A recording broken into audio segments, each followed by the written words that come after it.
Hey everyone, how's everyone doing? Um, I'm going to do my usual, wait until it kind of shows up on my screen before I say anything meaningful, anything really smart, because those are few and far between and we need to catch that live. Here we go, here we go. Oh, I'm already muted, look at that. So, how is everybody? Is everybody having a good week? We have got one day left, one day to go, and then it's the weekend. Um, Simon's got me on TV. That's exciting.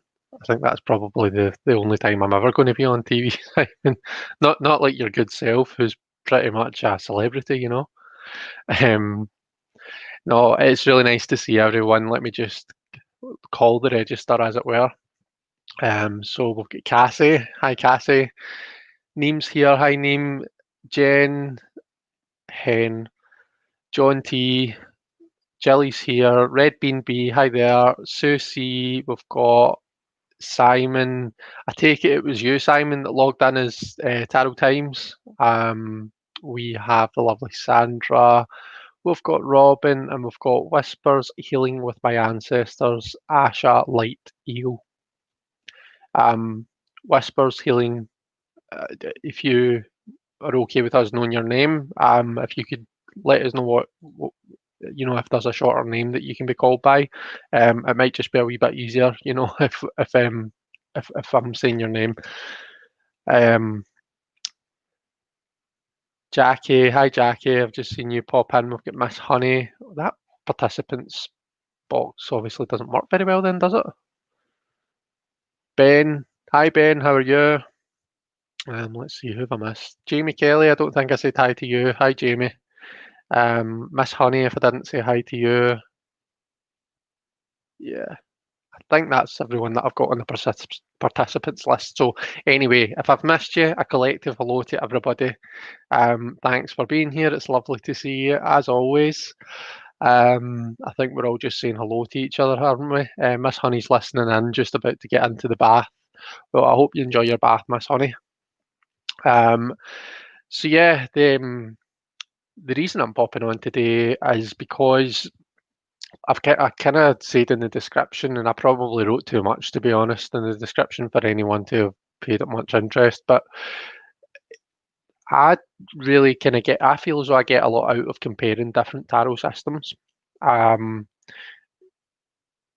Originally, I was quite stuck on the Rider Waite Smith, and I feel as though it's since I've began to embrace numerology and perhaps more Marseille style tarot a bit more that my confidence is really boosted. So I think there's a lot to be said for being open to different systems, even if if you're not going to kind of move on and use, for example, a Thoth deck. There's a lot to be said for just being, being open and being open to learning a wee bit about that system. Um, and one of the things that I do find really interesting is to compare them and to see where they differ, because that to me makes you hone in on the stuff that you know about in your own system. And it just makes you kind of look at the bigger picture. I've always said that I feel as though each tarot card it's like 78 short movies, short stories. It's not really just a snapshot. The pictures that we see are a snapshot of a bigger story. And when we start to branch out and look at other people's points of view, I feel as though, for me anyway, that's when I start to kind of see the bigger picture. And that's what I'm aiming to do. I want to be able to see the bigger picture of all 78 cards. So yeah, that's the aim here today. And I thought it would be good to kind of do this as a group. And I'm really, really interested in what everybody's got to say. So my table, my cards are like down in this direction. So you're going to see me kind of looking off a fair bit. Another thing is I'm going to be using the new Era Elements, the wee guidebook that comes with it, just to kind of help me out with some of the meanings for these.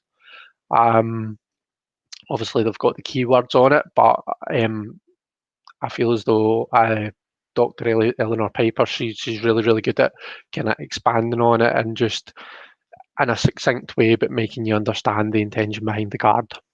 Okay, so I think that is quite enough rambling from me. I've just realised though that my chat hasn't really been scrolling. So as usual, guys, if you've got something that you want me to read out, either capital letters or tag me in orange, because the tag me in orange, you know what I mean, tag me and I'll see it in orange. The chat is going to be kind of right in front of me, because of my vantage point with these cards. So if you tag me in it, I'll see it. And I think sometimes when we use capitals, it misses off the comment. It doesn't post it for some reason. So tagging me is definitely the way forward. Um, Blue Crescent Tarot, yeah, there's so much movement and it really depends on the reading, what comes through. Always good to know the bigger, fuller meanings of the cards. Yeah, I completely agree, Deanne. Um, Courts will end up coming up. Get ready for the rabbit hole. Right, okay, so see, obviously there's kind of stark differences in the courts in both these systems. And to be honest, the new era elements doesn't tend to follow, I don't think, the same system that the Thoth does. What I'm really interested in getting into is the minor arcana, essentially the 2 through 10. Now, I'm going to do a flip through of we're going to see the whole deck side by side, side by side. And I'll kind of comment on stuff as I'm going through it. But the kind of 2 through 10 is where I'm really going to start getting into it, where we start seeing the kind of keywords. Because I think we could spend a long time going through the entire deck. And to be honest, was it John that said that? To be honest, John, I think the courts could be alive all in its own. It could probably be a series of lives, comparing the Thoth courts to the RWS courts. So yeah, that's my intention. Hi Justin, how you doing? I've just seen you pop in. Masha, the lovely Masha's here. Masha, I'm not sure. I know sometimes you do a live on a Thursday, and I've asked Justin to find out if you are, and if you are, Justin's going to post a link to your live. Usually Masha's is kind of after mine if she is going live. Sometimes I'm a bit cheeky and I kind of overtake her a wee bit at the end of mine, start of hers. So oh yeah, there, Justin's just asked. So if Masha is doing a live, then I'll be encouraging everyone to kind of pop over and watch Masha. But if not, then I know she doesn't always. But yeah, I just wanted to ask anyway. So without further ado, let's start flipping through the cards. So we've got the Fool. Oh, by the way, just a quick warning about the new era elements. Some of the images in it are quite triggering. They can be quite disturbing. And maybe a wee bit upsetting. So, Jelly says we need a YouTube tarot guide.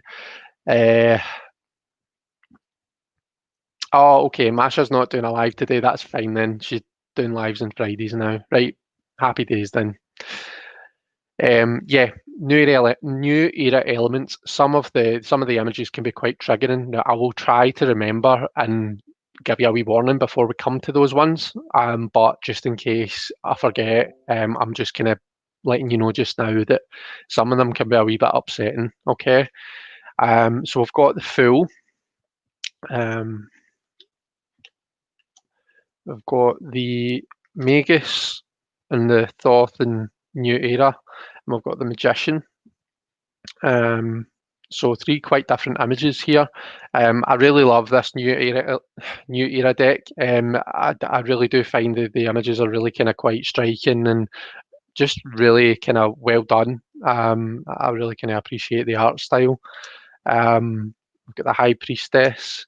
Now, in again the new era, this might just be a video of me just loving on the new era elements tarot, but this is actually a self-portrait. It was Eleonore Pieper drew herself in this, so this is her reading our Rider Waite Smith, I believe it is. Rider Waite Smith cards. Yeah, you can kind of see the 2 of Wands there, can't you? I think it's all the 2s that she's got in front of her to correspond with the High Priestess. So that was something that I found quite interesting. I'm going to try and keep up with the chat as I'm doing this. Sandra says almost bought New Era. Let's see, we've got the Empress. Again, look at this beautiful Empress. A very kind of diverse deck, the new era. The court, I really like how she's done the courts, which we'll obviously come to, we'll see soon. And if there's any cards that people want to, you know, they want to see again, or they want a closer look at or anything, then do tag me and let me know. Just shout at me.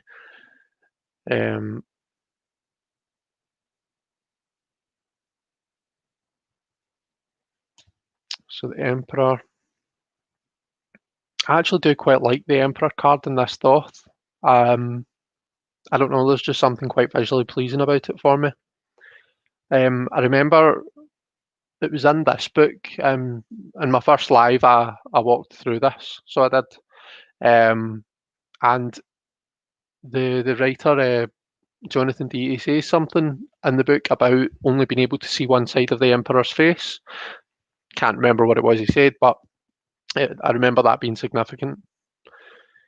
We've got the Hierophant. And look at this Hierophant. Such a happy wee chappy, isn't he? Yeah, Jelly says legs are crossed in the shape of a 4. Yeah, that's quite a Marseille type thing, isn't it? Do you know what I'm going to do? What I intended to do before is I'm going to do this, and then I can do a wee swapperoonie. That's a bit better, isn't it? By the way, guys, I have tried to get these all lined up and nice and straight. I'm a wee bit funny about that kind of thing, but it's quite difficult to do, so we're just going to have to deal with them being a bit squinty. So apologies for that. I've got the Lovers.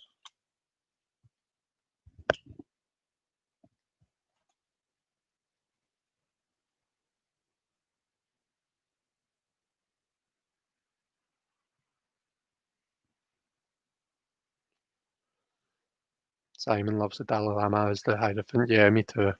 Hi, Naomi. Hi, Becca.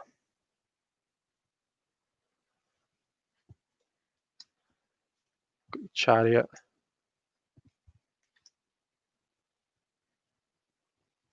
I'll maybe try and go a wee bit faster. What I've done here, Eleanor uses strength as 11 and its adjustment as 8. So I've swapped them round because in both the Thoth and the Rider Waite Smith, strength is 8, or in the Thoth it's lust.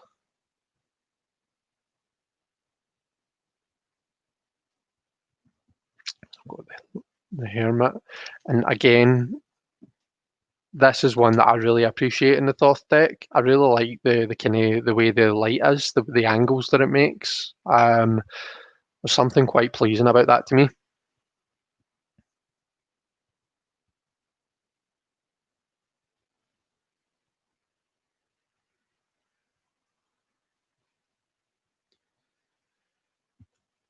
So Fortune, Wheel of Fortune, Wheel of Fortune. Right. This is actually one that, I mean, there's nothing wrong with it, but I just feel as though for me the Wheel of Fortune is about natural, uncontrollable change, and how there's almost an inherent risk on being human and being part of nature. Um, the gambling image for me doesn't really. It's not quite the same, Gambling, you're almost accepting the risk. Do you know what I mean? You're kind of taking it on. You're kind of assessing that risk for yourself, and you're deciding to take it on. It's quite different for me than what the true meaning of the Wheel of Fortune is. But maybe that's something that I need to work on. Maybe that, in fact, let's just have a wee look at what she says about that. This is where you hear me trying to read out. So correspondence is Jupiter. Jupiter being the planet of good luck. The wheel of existence, experiencing the openness of the future with apprehension or excitement, accepting change, flexibility and optimism, making the best out of the hand you've been dealt. So the card signifies the course of life through which luck and misfortune are perceived.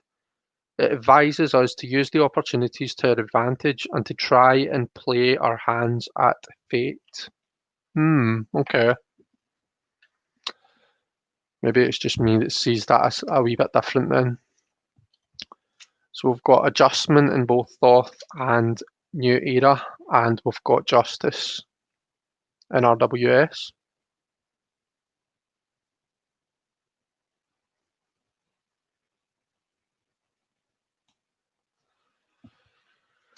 The Hanged Man. A very handsome hanged man here in the new era elements. My goodness, maybe by the end of this video, maybe that's the one thing that we're going to gain out of this, is I'll be able to say new era elements properly. Death. Stunning death card. It's one of these death cards that would make a really nice tattoo, I think. And who was it that was Sandra? Was it you that did a video yesterday? That you were showing a deck and you said this death card would be a really nice tattoo? Or am I making shit up? Justin's cooking. What are you cooking, Justin? Can't tell us you're cooking and not tell us what you're making. Jen says, I think everything we do and say is a gamble because we never truly know the impact, outcome, repercussions of it. Yeah. See, I think for me, right, there are things that we can control to a degree and things that we can't. And for me, the message that Wheel of Fortune has is to, by all means, the things that you can control, keep on top of them, you know. But the things that you can't control, the things that are completely outside your control, trying to control them is just wasted energy. So it's all you're almost better concentrating your energy on the things that you can, that you can keep under control, and don't almost don't worry about the other things because there's no point to it. You've got to appreciate that we live in a universe that almost has a mind of its own. So we've got temperance or art in the Thoth. And James Feeney has done an excellent video on, the concept of art versus temperance. Another good-looking man. The devil. So this is the kind of first trigger warning, guys. The devil and the new era elements is quite disturbing. Okay. So just to let you know.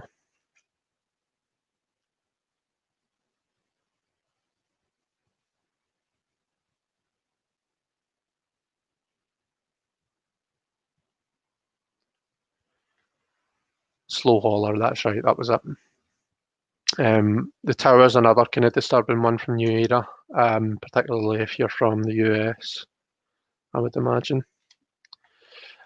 Again, this is another one that I really like out of the Thoth. I like the way that this eye here seems to kind of, with its vision, it distorts everything, and that's almost kind of what the tower does to you, is that everything feels distorted. You almost don't know you're up from your down. So I do really kind of appreciate this imagery in this one.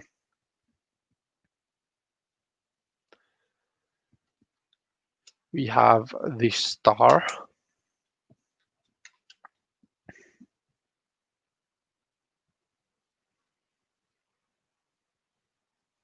Justin's making a video after dinner.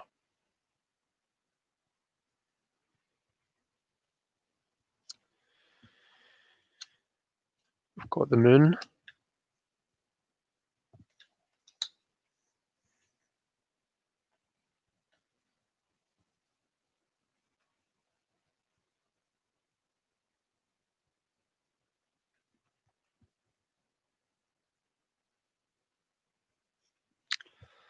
Sun.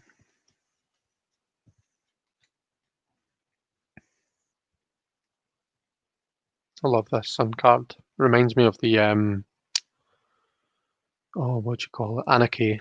Sun from the Anarchy. Okay, so we've got I would pronounce that Eon, Judgment and Judgment. Love this Judgment card. You know, that is modern day Judgment. That to me is the big message of Judgment. It's been able to kind of get past those judgments that we put on ourselves. The stuff that we're ashamed of from our past, the stuff that we struggle to get over. That's what Judgment says to me. It's saying draw a line under that. You need to move on. It's that's the process of Judgment for me. Shelley thought the same about the Anarchy.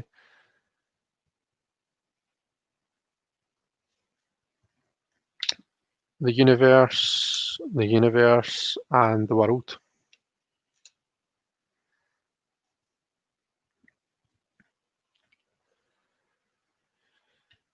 So then we've got, so I'm doing this in order of Wands, Cups, Swords, Pentacles.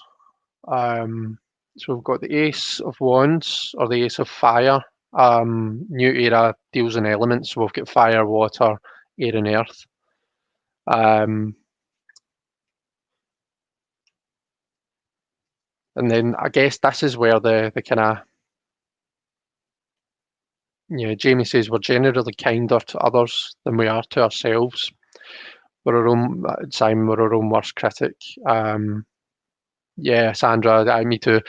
So, yeah, and the people who aren't nice to other people, generally they're absolutely horrible to themselves, Candy, oh gosh, Candy Soul and Soil, is that the full name? Is that her full name? Someone correct me if I'm wrong. The Thoth one doesn't look like a wand. Yeah, I guess. But Candy posted a video about the nature of bullying and all that kind of thing the other day.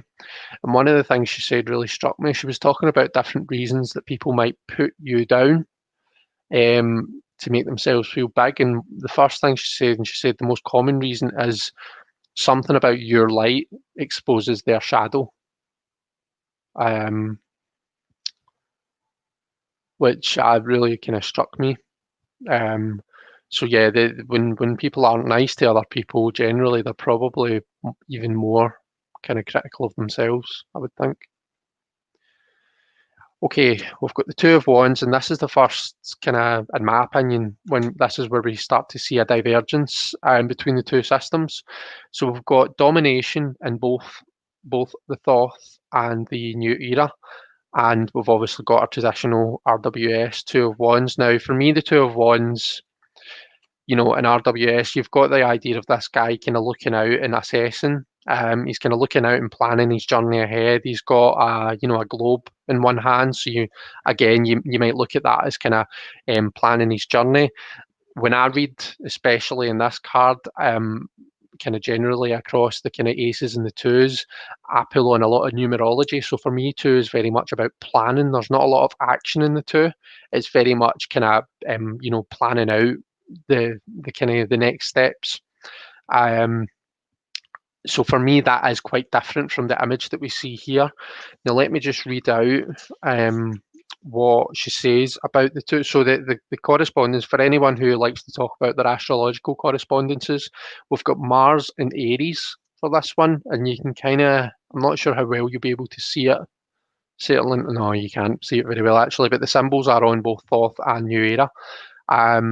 Mars and Aries for me are both very kind of, dominating energies, both quite, masculine, divine masculine energies, you might say. And that's perhaps where this clash comes from. So what she says is meaning we need to come to grips with the concept of power and violence in a constructive manner. We can either choose to give in to our aggressive impulses and start fighting with everyone, or we can use our drive in a more constructive, perhaps friendly, competitive manner. So it's, you've got that fire energy, and it's the it's the more duality, I suppose, aspect of the two. It's when you start getting, an opposing fire coming into the situation, and it's all about trying to negotiate that opposition, and deal with it in a way that kind of takes you both forward rather than holds you both back, is what I take from that. And like I say, I see that as being quite different from how I would read this, and how I might read like a Marseille deck. So what do you guys think about that? Is there, like, is there a kind of bigger picture to the both of them where they're essentially the same thing, or is this just one of those kind of areas where we have two systems working differently? I'm interested in your comments. So Jilly's got to go. Your son just walked in for a visit. Have a lovely evening, everyone. Thank you so much, Chris. Love your insight. Thank you so much, Jilly. Thank you for popping in. It was lovely. It was lovely to see you and say hello to your son from all of us. Thank you so much. Let's see. Although I've only looked through it once. Let's see, what was that? Only reason I've hung on to it. We bought that at the same time we were going to study it, remember? Is that the new era elements you guys are? Or is it Rosetta? Anyway, yeah, so I suppose that's the first kind of the first divergence that I would say I would mention. The Three of Wands. So in the Thoth, it's virtue. In the new era elements, it's exploration. So to me, I would actually say that these two tie in quite well. I think the Three of Wands is about exploration. For me, it's about taking those first steps on the kind of journey, or I'm saying journey in a not in a literal sense, but in a metaphorical sense. Wands is all about, passion, change, purpose. It's finding that thing that gives you your purpose in life. For me, you're on a wands journey when you're really excited about something and you feel like, right, okay, this is one of the things that when I'm old and I look back on my life, this is one of my kind of highlight points. This is one of the things that I'm going to be really proud of. That for me is what wands is about. It's about finding that sense of purpose. And the three is about, when you first take action, when you first kind of put yourself out there. So yeah, very much in line with exploration. I'm not really sure about, how virtue comes into it. Deanne, seems like the new era could be about thinking, planning which route to take, meditating on what to do or how to do the right thing. Okay. Simon says 3 is growth too, so we expand when we plan and set out on our journey. Yeah, absolutely. The Ace in Thoth, its title is The Root of the Power of Fire. So the question is how you demonstrate that in a card as art. Okay. Sue says, is action considered virtuous in the Thoth system? Okay. We're going to need to kind of go to someone else for the answer to that, I'm afraid. I'm not really clued up on the meanings of the Thoth, which is why I brought in my trusty friend, the New Era Elements here, because to me that's quite close to the Thoth, and I can obviously kind of draw from the book when I need to. So yeah. Okay, so 4 we've got completion and perfection.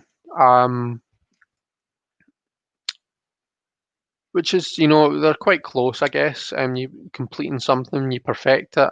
To me, those are kind of meaning similar things. Not so much how I would read the Four of Wands in an RWS way, or, like I say, in a Marseille kind of style way. Um, I would say the 4 for me is like, it's, obviously it's about stability. It's the kind of first feeling of validation, In the 3, you're kind of taking those kind of actions. You're not really sure what you're doing. You're just kind of doing stuff and hoping for the best. The 4 is when, you get that validation when something goes right, when you actually stabilize your system. It's kind of like the first hurdle, if you want to call it that, or the first getting to first base. I wouldn't normally have thought about it as being perfection or completion. That to me is more, maybe not so much the 10, to be fair, because, you know, RWS style, we would associate the 10 with that kind of burden feeling. But it's more of a kind of finishing, a more ending position than a number 4. Um, Eleanor says, so it's Venus and Aries. So, she talks about harmony and balance, and I suppose Venus being the kind of more feminine energy, Aries being that dominating fire energy. And she says, we reach mental balance and find our own center. We achieve the crowning completion of a long and laborious task. Okay. Simon says, I see someone has added new era elements to their Amazon wish list. Who's that, Simon? Do tell. Sandra says, I wonder who that could be. Is it you, Sandra? Jamie thinks she should. You get alerts about Sandra's wish list. I didn't even know that was a thing. I didn't know you could do that.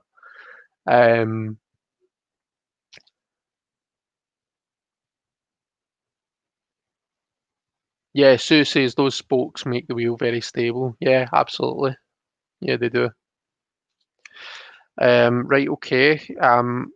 We've got, for the 5 of Wands, we've got strife, conflict, and obviously our 5 of Wands from the RWS. I don't really see much of a difference there. I think they are all essentially speaking to the same thing. Yeah, not much divergence there. Saturn and Leo. Saturn being that planet of, it's where we kind of deal with limitations, and some might call it the bad luck planet. For the 6, we've got victory, and yeah, again, I think I would agree. I think that they all kind of marry up there. Love this victory card from the new era elements.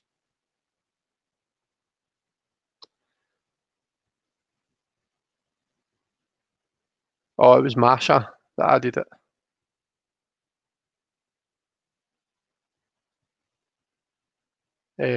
Trisha, hi Trisha, how are you doing? Don't you apologise, don't worry about it.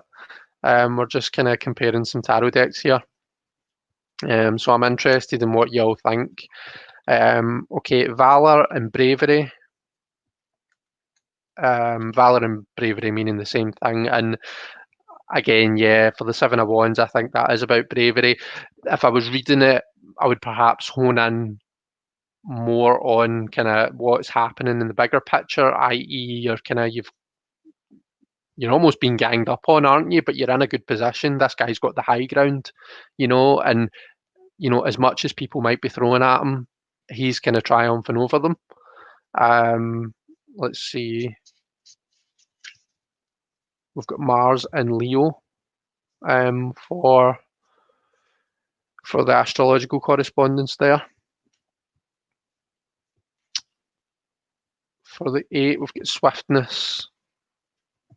Again, yeah, I think that they marry up quite well. For me, when I kind of think about the 8,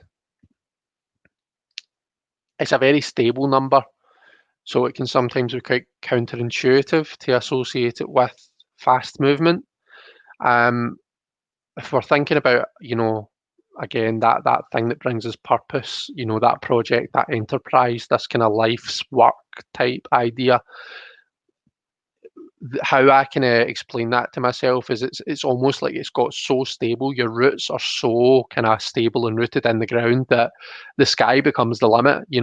When you kind of get yourself so established and set, that's when you find that things just start happening, when things do start moving.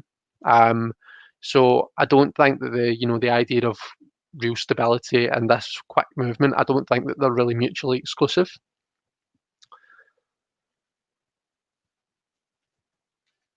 Okay, so we've got strength and power.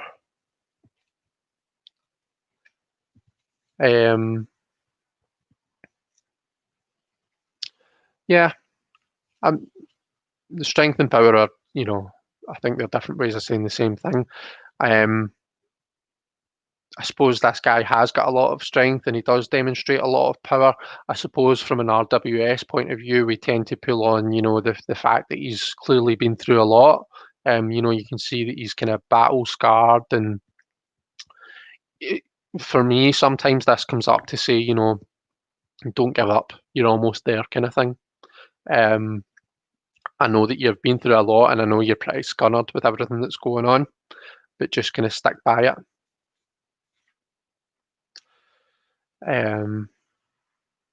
Ben prefers the word strength. So this is actually quite a cool image. This is, I believe, this is it the inside of the Large Hadron Collider or something like that? In fact, I've got the book literally in my hands. It shows the pre-amplification chamber at the California-based National Ignition Facility, which serves to increase the energy of laser beams. The central point where the energy condenses radiates with 9 beams of light to reflect the number of the card.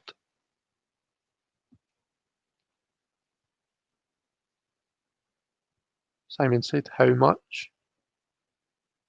Oh, we're talking about, do I really need $180 and a $180 book on Carl Jung's Red Book?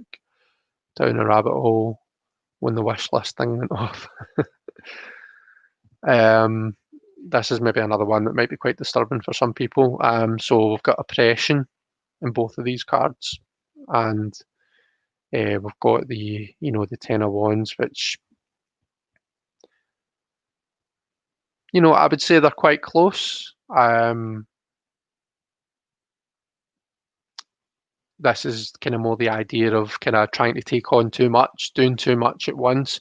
I suppose in a way you're almost oppressing yourself, you're burdening yourself, and you're stopping yourself from being able to reach your full potential just because you're not really looking at the bigger picture. You're not breaking the task down into those manageable kind of parts.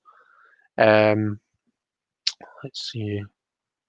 I would think power would be more magician energy and strength is strength. That was Justin.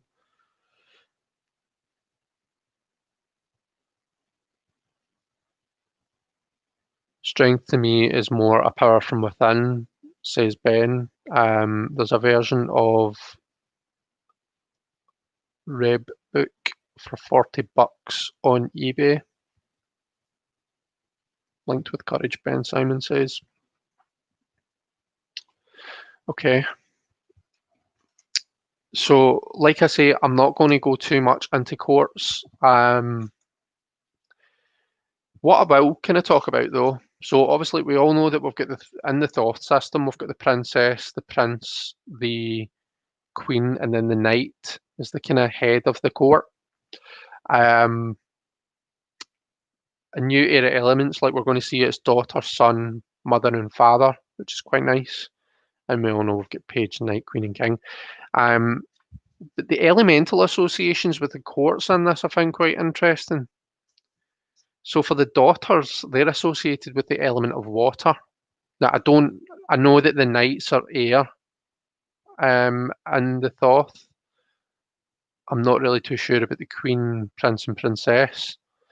But the daughters in this are associated with the element of water. Oops. The sons are associated with the element of air. Sorry, so knights are fire, I beg your pardon, not air. The sons are associated with air. The mother is associated with earth. And the kings are associated with fire. So I'm wondering if that's maybe the same across these two.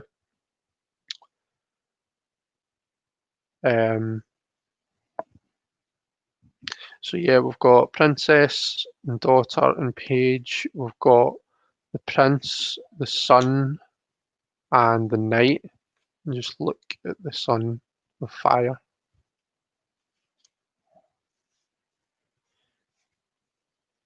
We've got 3 queens.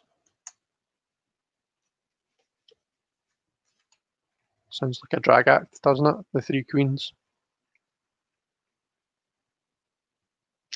And then we've got the knight. Sorry, the queen, the mother, and the queen, I beg your pardon. We've got the knight of wands. We've got the father of fire, and we've got the king of wands.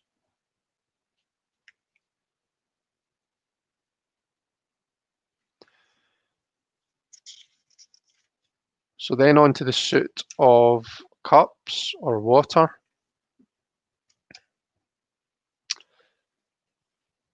Yeah, so Ben, each of the courts are taken from a different culture. So I think the fire courts were of African nationality, I believe.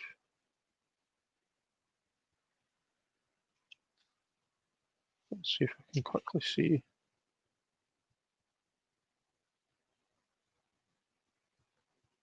Yeah, she says the fire court card connects us back to the place where the drive and awareness of Homo sapiens first originated, and where from the first spark we began our journey as a species, Africa.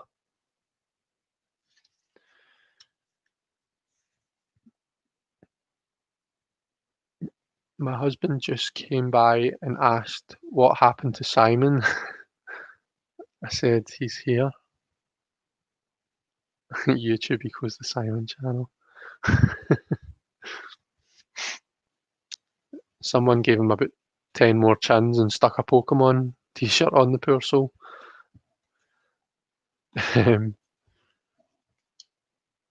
Sorry, I like to slag myself off, so I do.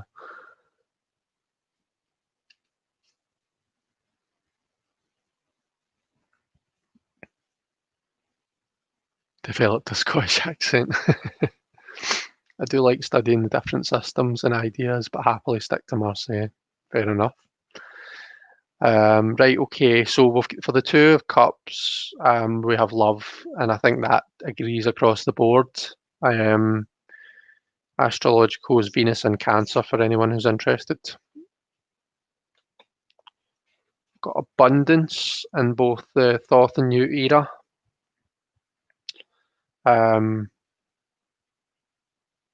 So let's see what she says about that. So it's Mercury in Cancer. Enjoyment, happiness, a sense of being in the lap of luxury. The creation of new life, but also inner growth and fulfillment, happiness, opening up to the fullness of life that surrounds us at all times, and meeting with generosity and success all around.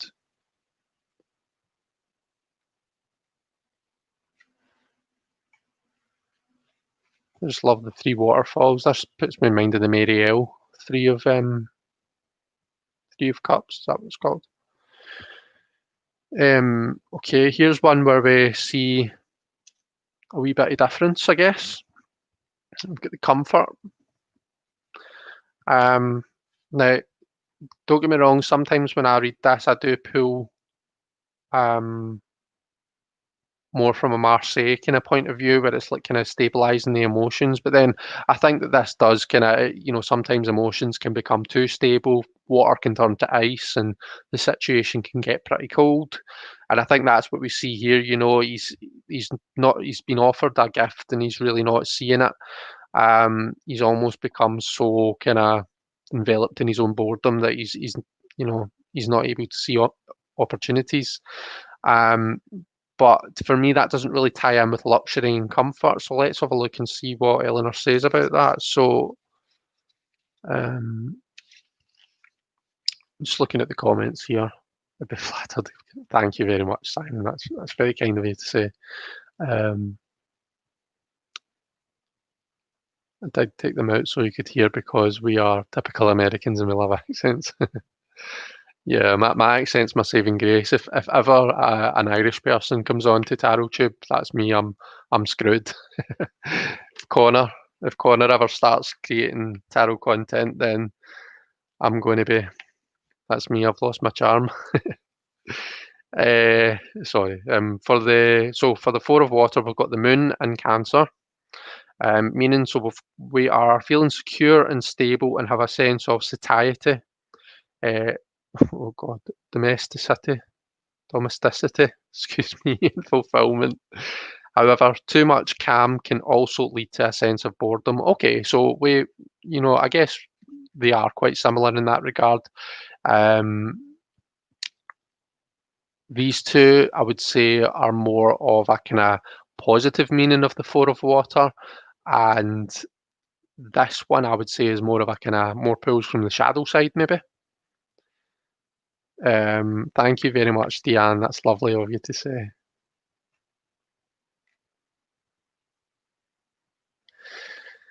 Okay, we've got disappointment in both the Thoth and Newt era. I suppose this is a kind of disappointed situation.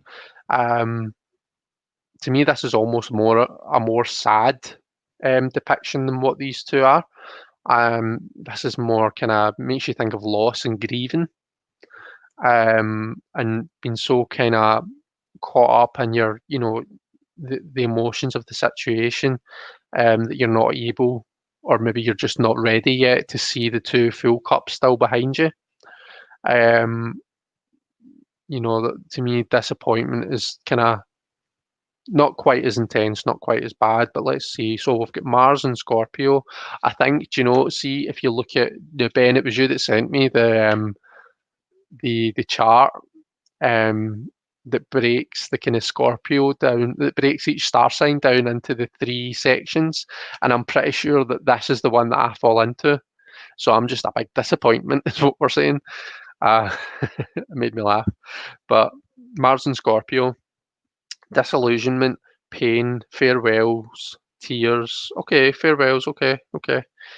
We had set our heart on something, but it's now been proved elusive. The card signifies disillusionment, and at worst, despair, sorrow, and depression. Okay, okay. So she is saying, it can get really bad and it can lead to this. So we are all still singing from the same hymn sheet, I guess. Um, See how you always remind Becca to take a wee puff every now and then. I think you should start doing the same for me with my tea because it always goes cold, so it does. We need some Brooklyn accents in Tarot Tube. I was going to actually say, Justin, is your accent not quite close to Brooklyn? Or is that a complete and utter insult? Um, I don't want to start offending my brother from a Philly mother. But yeah, I would have thought that. Oh no, no, Naomi, not slurp slap. Yeah, I know that Justin's from Philadelphia. I know that, but to my ears, the accents are um, I don't know, they seem quite close. No. Right, Six of Cups. We've got pleasure, happiness, and our Six of Cups, which generally tend to associate with looking back, nostalgia, looking back at happier times. You've got these kids who.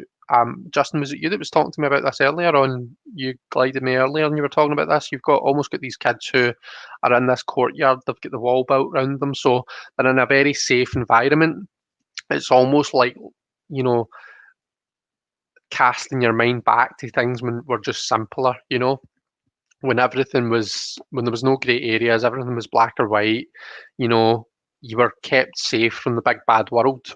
Um, Whereas this is more, happiness, pleasure. These are more kind of um, just general positive cards, I would say. To be fair though, I do kind of resonate more with this idea because for me six is a very positive number. Um, so yeah, we've got the Sun in Scorpio, gladness of the spirit, wishes come true, We find within us a wellspring of creativity, contentment, charisma, success, and the ability to let ourselves go with the flow and to tap into synchronicity.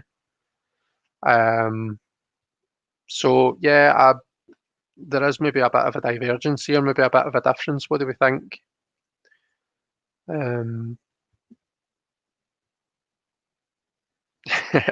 Masha, so hearing about Jamie's considering the $180 book suddenly makes you feel relaxed about splurging onto my most expensive deck. Do you know, I almost, I was looking at a blushing fool on eBay today, and it was um it was on there for like 20 odd pounds until like the last couple of minutes, and take a guess as to how much it sold for. Um, like within those couple of minutes, that price just went up. I was so disappointed because I was like, I would maybe actually pay. Hopefully Sandy's not listening to me. I would maybe actually pay like 50, 60, even 70 quid. I'm sure I once heard Elle saying she's never had to pay more than £70 for a blushing fool, so that's kind of stuck with me. Um, so, but yeah, Naomi's guessing 150, blushing fool, my favourite RWS, says Masha. Um, but yeah, do you know what it sold for? Justin's telling. It sold for, was it 103, 130 or something like that? Over £100 basically. It just jumped up from, I think it went from the 20s into the 30s into the 60s. And that was when I was starting to think, right, okay, I'm starting to reach my upper limit here, and then it bypassed 70, 80, 90 and went straight to like 100 and something. So it's crazy money. So it is.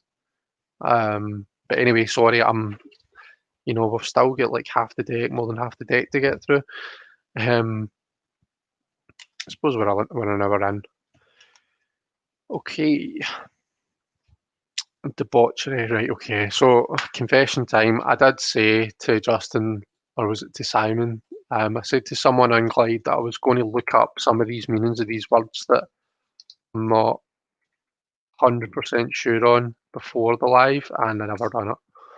So I'm just going to quickly.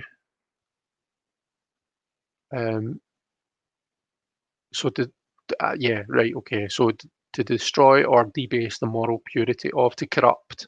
So corruption, illusion, and you know, some see this as illusion, some see it as choice, some see it as a kind of meld between the two. Um, I suppose illusion and corruption, you might kind of look at them as being similar. And yeah, I do pull on the kind of illusion idea. So not too different. We've got Venus and Scorpio, um, intoxication, being ruled by our desires, loss of reality, false hopes and promises, clouded judgment. We view the world distorted by our wishful thinking. We're ruled by our desires and lose our grip on reality. The danger of misleading ourselves is great. Masha's blushing fool was around 75 Great Britain pounds.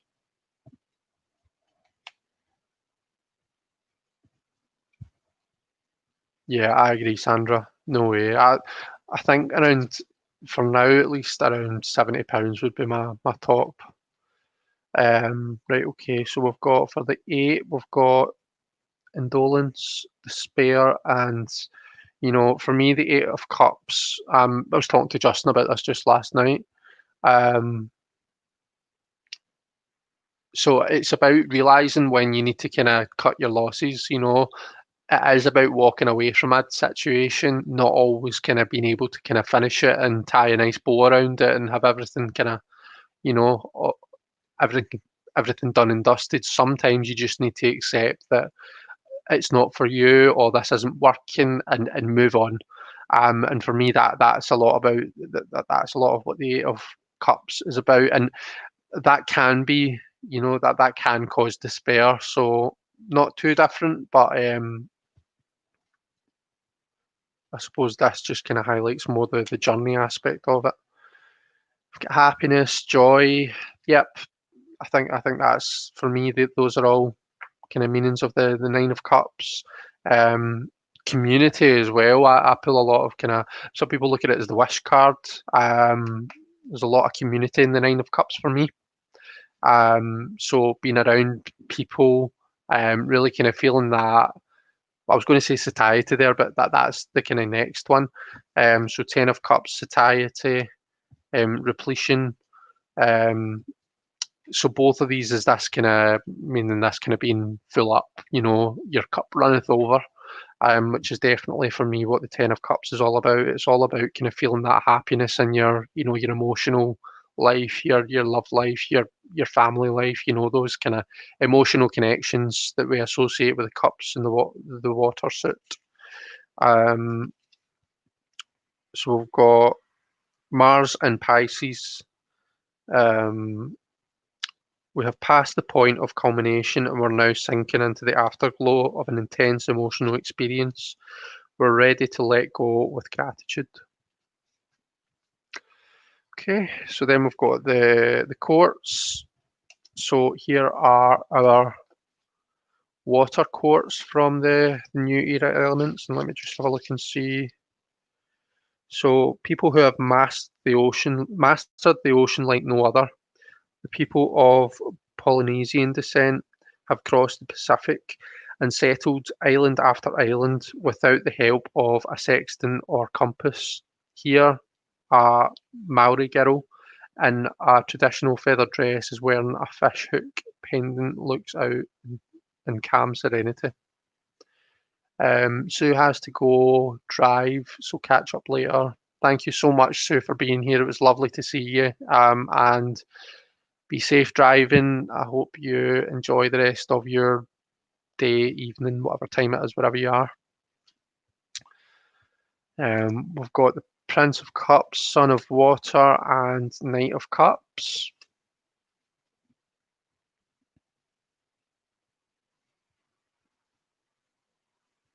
So Hen loves the images of Thoth, right up your alley, but you've barely picked it up to read with. I really must just grab it out. So Hen, do you deal with astrology? Are you much of an astrologer? Because I feel as though there's quite a lot that pulls from the astrology side quite a lot. Um,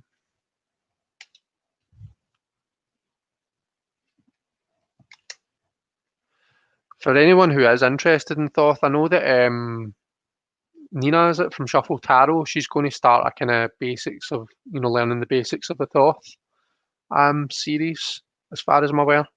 So that's definitely something to check out. Ben, I know you were talking to me about it, I think. So if anyone has a link, can put a link to Nina's channel in here, then please do. I think I'm maybe going to have a wee look at it. And then the Knight, the Father, and the King of Cups.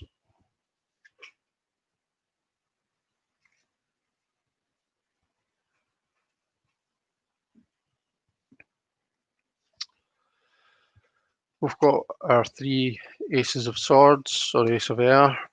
Some of the swords or some of the air cards in this, I think, can be, or maybe a wee bit disturbing. I think it's air. So the Two of Air, okay, peace, equilibrium, interesting. I would say that it's the journey to kind of finding that peace, when you're in two minds about something, that is for me what this is about. Or when you're stuck, when you're piggy in the middle, if that expression makes sense to everyone, you're almost in the middle of two different opposing mindsets, and the idea is that you have to almost kind of balance them out. You have to achieve this peace, this equilibrium. So to me, this is the goal of the Two of Swords, but the journey is a lot bigger than that. It can be quite a difficult journey. You can see she's got the blindfold on. to me, that's that idea of taking yourself out of the situation. There's a kind of body of water behind her. You might interpret that as, have to put your emotions behind you, take your emotions out of the situation, and, it's the suit of swords, the suit of air. So use the intellect, use the mind to really kind of find your way through this kind of difficult time.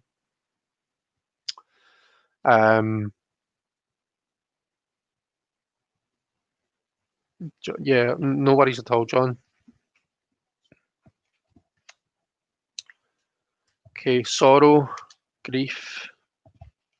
Yeah, I think these are all agreeing. We've got, is that truce, truce, and yeah. Don't think there's much difference there, is there?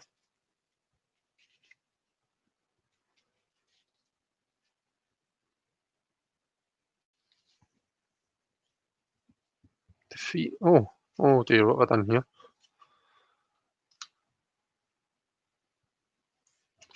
here? Defeat. Again, yep. Defeat. I think these all agree. One thing I really like about this, and you can see it really in the Everyday Enchantment, this one. You can see it in the Everyday Enchantment tarot. The Five of Swords from that deck shows a cook who's basically, you can see he's been arguing with the other chefs, a chef who's been arguing with the other chefs, and he's won the kind of argument. And you can see the other chefs are kind of turned away, quite like, not dissimilar to how these guys are. But the chef who has won has now got all three knives. So it's that situation of you're doing it wrong, I'm the only one that knows how to do it. And because he's kind of won the argument and because he's won their knives off them, essentially, he feels as though he's won. But what he doesn't realise is that he's been conquered by his own ego, because now he's got 3 times as much work to do. And similarly here, you might look at this and say, right, okay, well, he's clearly won off these two, but now, he's got the entire kingdom to defend by himself. He's given himself more work to do, because he was so caught up in his own arrogance. That doesn't make these different. That's just an interesting thing that I like about the Five of Swords.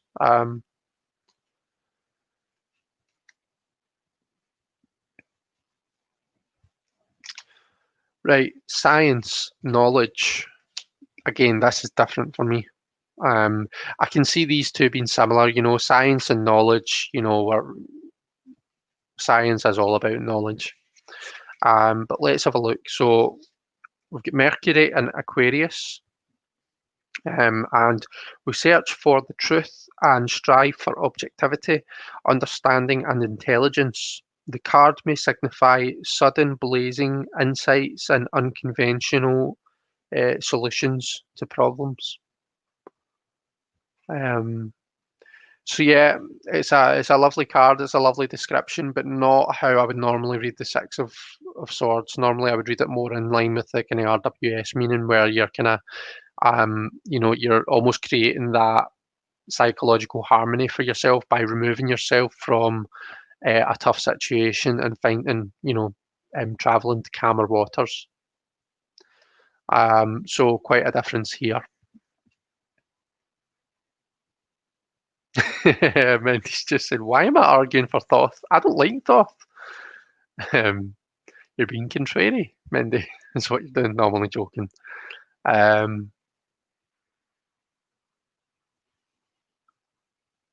Mavics, to chime in, for me, the images of Thoth are the spirit image of the archetype they represent. It sounds bonkers, I know, but when I look at them, it just moves so viscerally in my head like ears. Ben, there's lots to discover in the Thoth cards.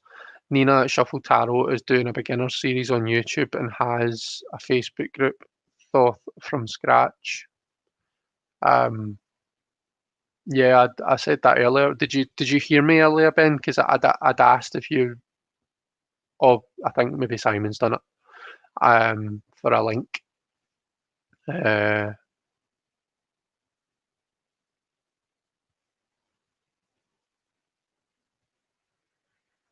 Talking about greenies. Okay, so let's move on from the Six of Swords to the Seven. So we've got futility, deception.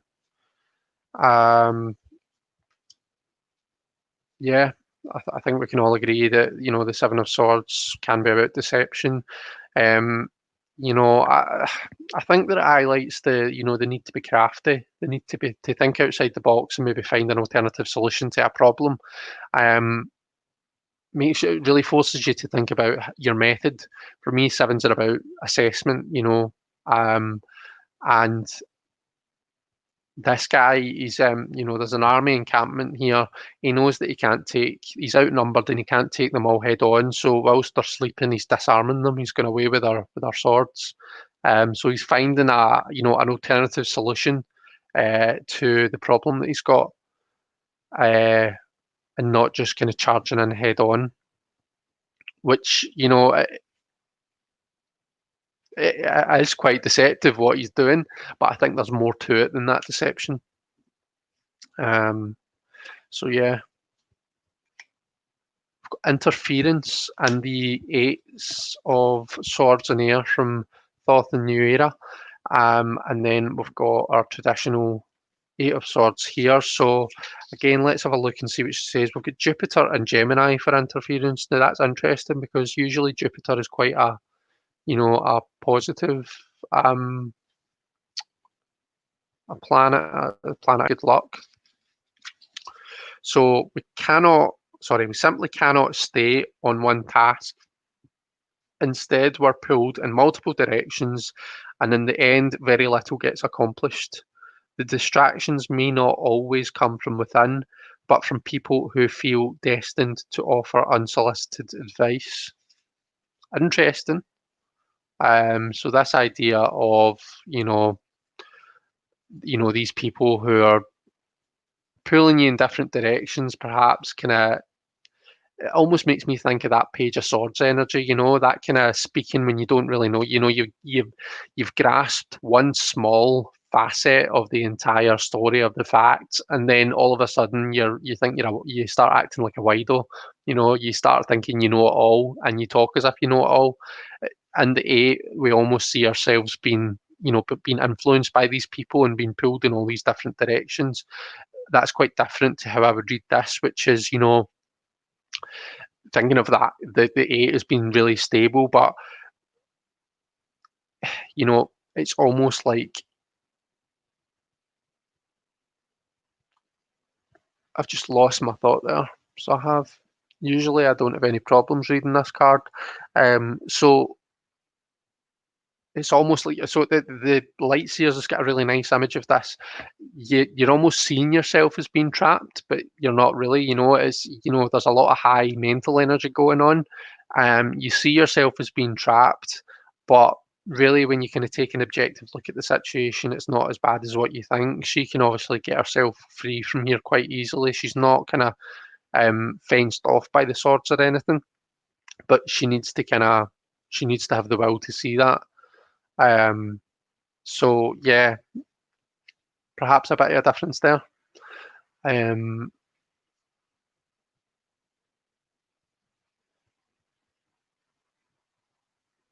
Just looking at the comments and catching up, guys. Sorry, in case you're wondering why I've stopped speaking.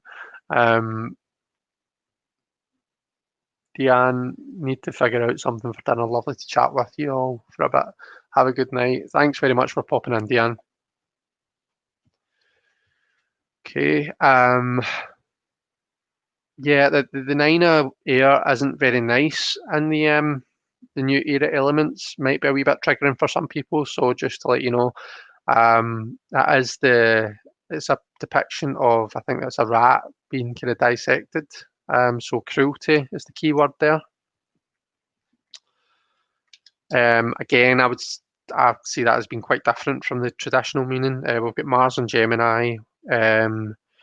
We repress, project, regress. We punish ourselves or others. In short, we display all the typical defense mechanisms of a deeply wounded psyche. If we pull this card, the message is difficult, but we cannot sidestep our fear, shame, and misery. I suppose actually, when you read the description, they are quite similar. You know, it almost kind of speaks to being cruel to yourself, you know, being too harsh on yourself. Whereas, you know, the depiction almost makes you think of being cruel to animal cruelty and being cruel to other people, you know, so outward cruelty rather than inward. And then we've got ruin, destruction, and more typical Ten of Swords. So I don't think there's really much difference there. Personally, I like to see the Ten of Swords more as the kind of the cycle renewing, you know, this idea of moving on from the you know, from all the shit that's been happening. And again, I'll plug the Light Seers here because the Light Seers shows the woman moving on from, you know, moving on into the new kind of dawn, the new sunset. Simon's asking, will you do a follow-up comparing with a Marseille? Maybe Simon, I might do. If people would be interested in seeing that. I don't know if I would do it, you know, next week or anytime soon. You know, I'm not sure if I know Marseille enough at the moment to be able to do that. But might be interesting. Maybe I'll even get one of our Marseille experts, such as the lovely Masha or Mendy, on to kind of help me with that. So Simon, you're saying you'd love that? Okay, well that's something that we can. Jamie's saying she'll be happy to help. Okay, so we are on to the courts. And let me just tell you about what the. Oh yeah, one thing I didn't tell you. So where I said that my card that corresponds with where my birthday is was the Five of Cups. Sandy, my partner, is the Ten of Swords. So happy days, eh? Okay, daughter of air. So exploring the card. It combines the element of air with its associated geographical region of the East and depicts a young Japanese woman in a silk robe unsheathing a katana. She is looking forward in concentration and stands before an abstract pattern of stylized clouds. So we've got this Japanese theme. You said you're not an expert in Marseille, Chris, but you're doing. Thank you. Thank you very much, Simon.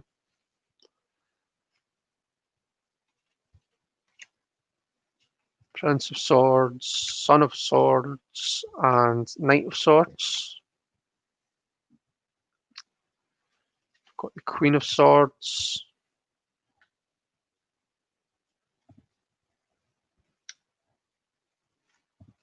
Mother of Air, and the Queen of Swords.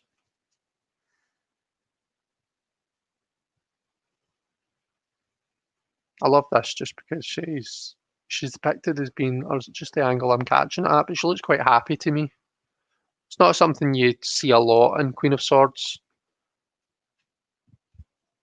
And I think it's always nice to see a happy Queen of Swords.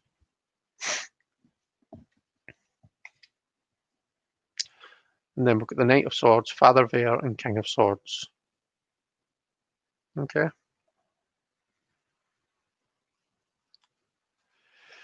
So I was, if I had time at the end, I was maybe going to do a reading or two.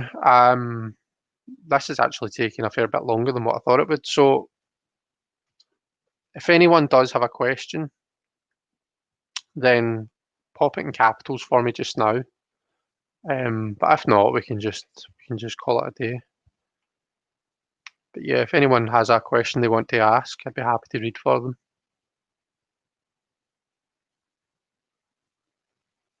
Just look at the comments here. Thank you, Jamie.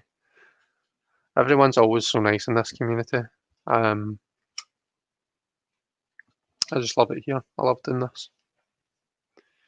Okay, Two of Pentacles. So we've got change in both the Thoth and the New Era, and we've got our Juggler and the Two of Pentacles here. So when I read the Two of Pentacles, you know, it's about trying to achieve balance, you know. To me, I always use, and I've probably driven it into the ground and everybody's sick of hearing it, but the spinning plates analogy.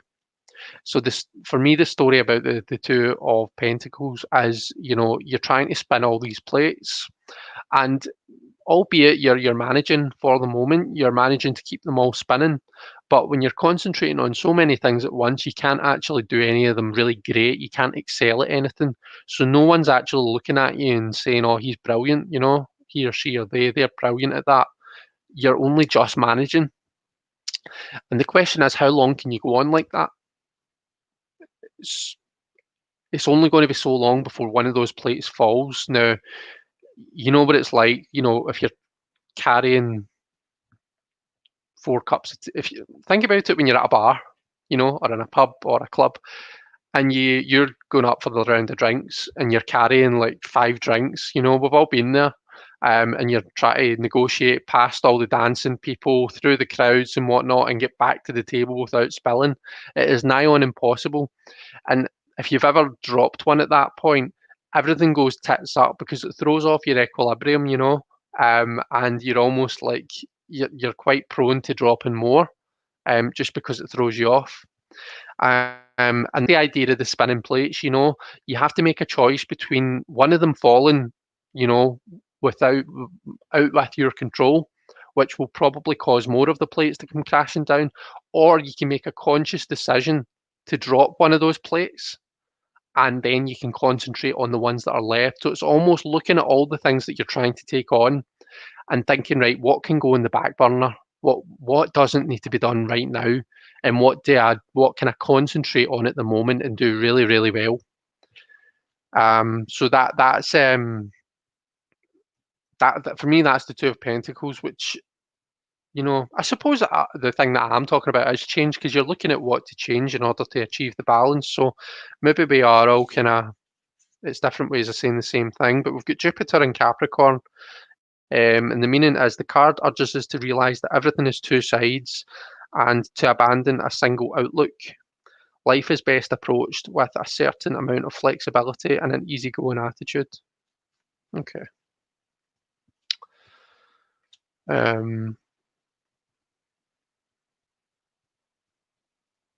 Ben says he wouldn't spill a drop. So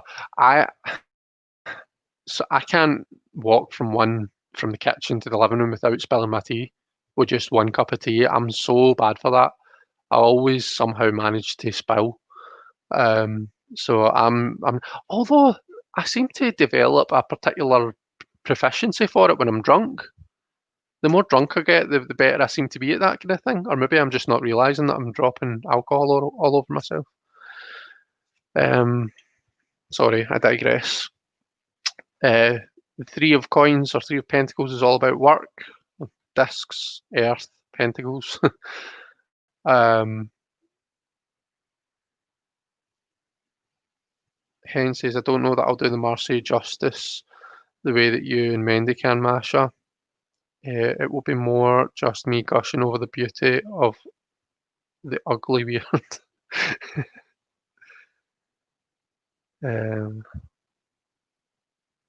Husband told me he's happy to get handcrafted Noblet for me as an anniversary. Oh, very nice. So my birthday's coming up, and I know that Sandy's got me some tarot decks for my birthday. So I'm really excited to see what he's got me. Well, I say that, I know he's got me at least one. I know about one. I don't know what it is. I don't know what any of them are. So I'm excited to see what it is that he's got me. Right, okay, for the 4. Interesting. So we've got power here, whereas power was the 9 of Wands. And this, if I remember correctly, it was that kind of laser beam thingamajigger. I'm sure the scientists would appreciate me saying that. Yeah, no, me neither. It is exciting, and I can't wait either. I'll do some sort of video on what I get.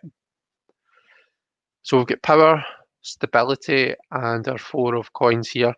I do relate to the idea of stability.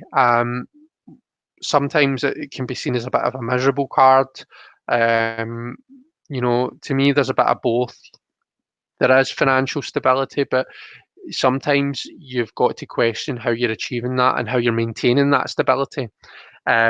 if you're basically hanging on to what you've got, scared to lose it, and you're not putting it to good use, or sometimes you can think about it from a kind of financial point of view. So investments, there's no good in just hoarding all your money, keeping it close in the bank. Um, you have to invest, otherwise it's not going to grow. Do you know what I mean? So quite often for me, the Four of Coins comes up, and it prompts you to think about, um, sometimes we're hanging on to things for fear of losing them. And by doing that, we're not really achieving the full potential. We're not getting the full potential out of the thing that we're hanging on to. Um, but that is that's perhaps a shadow side to stability. And powers is quite interesting. Would have been helpful if I had some sort of book on the Thoth or some sort of knowledge on the Thoth in itself to do this. But so we've got worry. Sorry, right now I know that this is quite a triggering card as well. This Five of Earth. So yeah, anyone who struggles with animal cruelty, maybe look away or just prepare yourself. So we've got torment, Five of Pentacles. So worry, yeah, torment. Let's see what she says about it.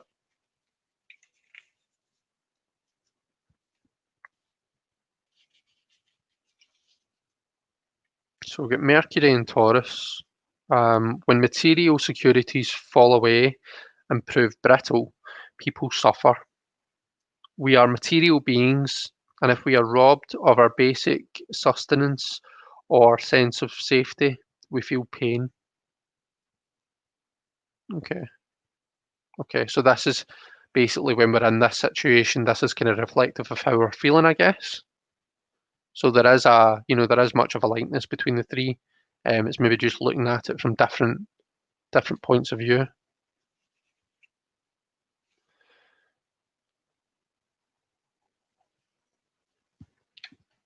My tea is freezing cold. Okay, got success and success. Yeah, I mean, numerologically, yeah, I get it. It's that kind of harmony, and it's the kind of the suit of the material world. So it would make sense that that is success. I think from a Rider Waite Smith point of view, we tend to read this more of kind of balancing out the scales, generosity, charity, that kind of thing. Um, but yeah, I don't disagree with anything. Disagree. I'm speaking like I'm some sort of authority on this. Um, okay, this to me is quite. So we've got failure for these two.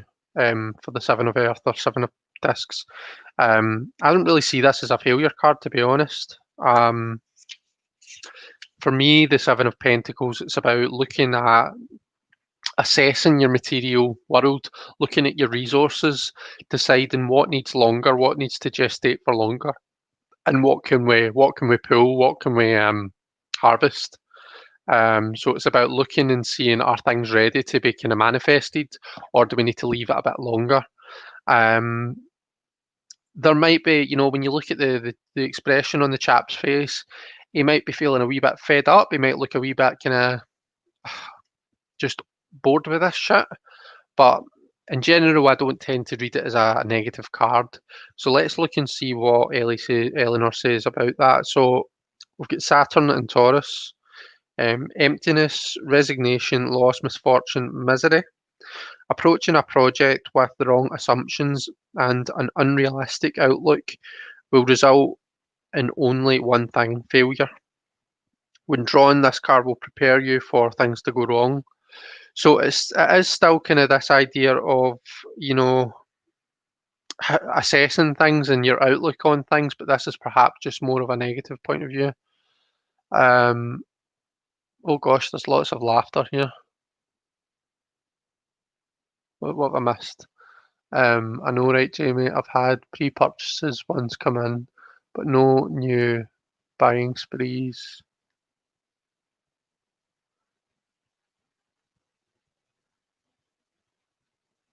torturously mind-boggling. Hen, are you okay, duck? But surprisingly not. Desperately desired any Mendy, Jamie and Simon. Maybe I am sick. You typed July, Hen. Did you mean to type Tuesday? Sorry, I need to know. I need to know.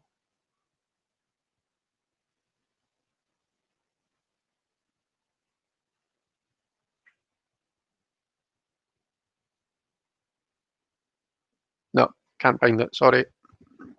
I said the same thing last week, Masha. Then I sold a bunch, and then oops, I accidentally bought 7 more decks. I don't know how it happened. Oh, do you know what I bought? I bought the Samuel Hart playing card deck.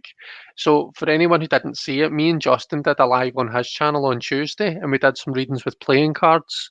I learned so much during that live. I learned how much I actually really enjoy playing cards reading.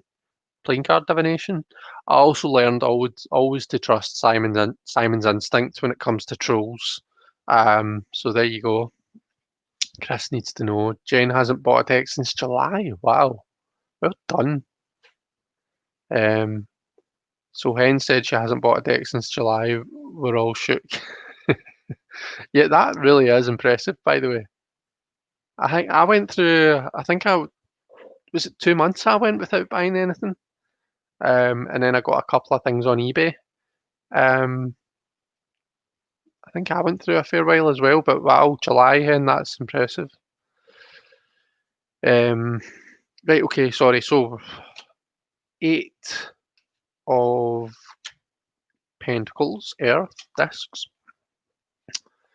So we've got prudence and circumspection. Now, circumspection means roughly the same thing as prudence. It's that kind of idea of being overly careful.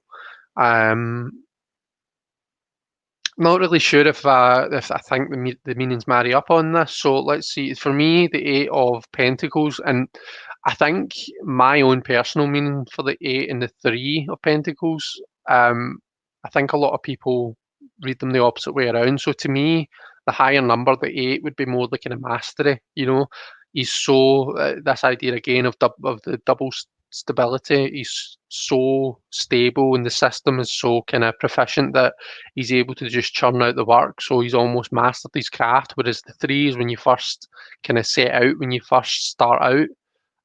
Whereas I know a lot of people would say 3 is the mastery and 8 is the kind of apprentice card.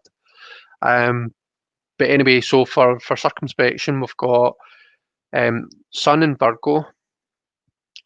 Clarity through organisation and structure, insight into detailed connections and planning. We're able to establish harmony with our surroundings through insight and conscious effort. We're willing to wait for developments to run their natural course, to work with our opportunities rather than against them. Okay, so I'd always thought that circumspection was like kind of overly careful, you know, being overly cautious, verging on like kind of paranoia, but maybe not.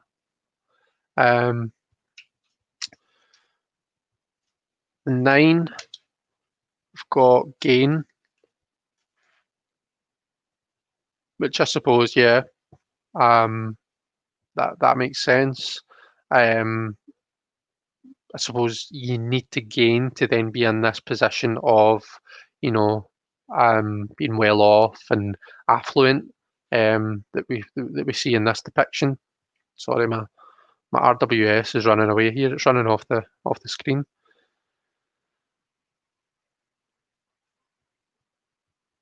Oh, Mendy Spot, the Darkness of Light. Is that the one that Chris posted today in the Barely Balanced Divination then? He was saying about a new version of it or something. I don't actually have that deck. I need to look it up. And for the 10 of Pentacles, we've got Wealth in both of these. And yeah, you know, it's the combination of the material suit, you know, so it does make sense that wealth comes with that. There is also this idea of passing, you know, knowledge and skills down. You know, that renewal of the cycle. So teaching the younger generation how to kind of do stuff. I think that was in the, what do you call it, Deviant Moon. It depicts, I think it's like a father teaching his son how to play chess. So it's this passing down of knowledge. But yeah, I mean, I think generally wealth is pretty consistent. I love this Princess of Discs. I think I maybe, to be fair, I maybe just like it because it's quite. I think it's on the book, isn't it? The Book of Thoth. Let me just talk to you about the courts. So my chair keeps creaking. So this card combines the element of earth with the north and with people who, throughout history, have probably shown the most interest in the material universe. A young Caucasian woman with rich, tangled hair smiles at the viewer.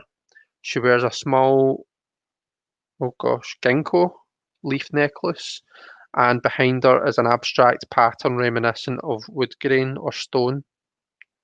So one thing I really love about the new era elements, not only is it a diverse deck, but there's reasoning, there's thinking, and there's logic behind all of the choices, So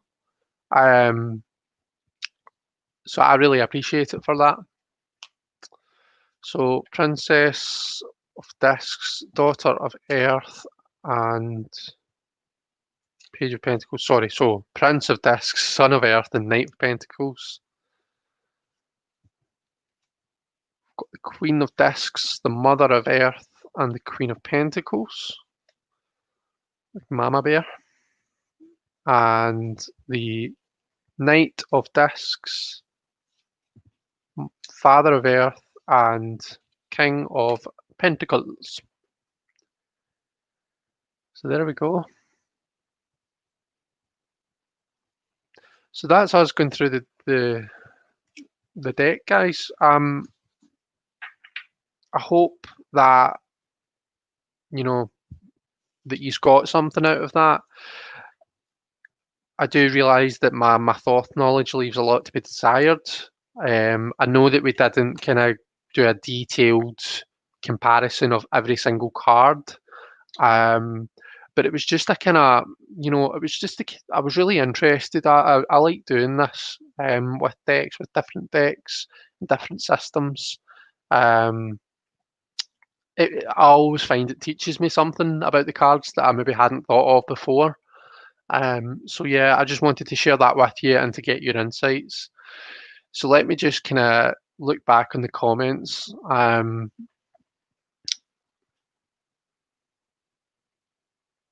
So we're talking about looking at different decks. You got that one. You got one of the 111 copies. Nice one. I hung back too long. Tashin makes beautiful products. It does. They're putting more out in December. Sorry, guys, I'm not too sure. I like that too, Chris, from what I've seen. I think that was that in relation to my comment about the kind of the diversity and the kind of approach to the diversity, Sandra.